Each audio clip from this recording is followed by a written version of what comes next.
নমস্কার, জয় মাতারা। আমি অ্যাস্ট্রো হিমাংশু ভাগ্যের দুয়ার থেকে আপনাদেরকে জানাই আন্তরিক শুভেচ্ছা, ভালোবাসা। আজ আমি যে প্রেডিকশনটি করতে চলেছি, জাতকেরা হলে ডান হাতটিকে দেখুন আর জাতিকারা হলে বাঁ হাতটিকে দেখুন।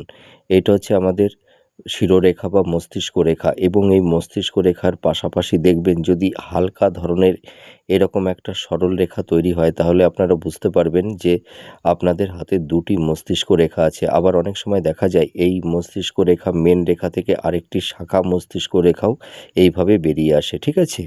তো যদি কোনো জাতক জাতিকাদের হাতে দুটি মস্তিষ্ক রেখা থাকে, এরা ভীষণ জ্ঞানী, বুদ্ধিমান এবং আধ্যাত্মিক প্রকৃতির হয়ে থাকে। এদের মধ্যে একটা ইনটিউশন ক্ষমতা লক্ষ্য করতে পারা যায়, আর এরা ভীষণ সৎ, ন্যায়পরায়ণ হয়ে থাকে। এরা মানুষকে সর্বত সাহায্য করে থাকে, হেল্প করে থাকে।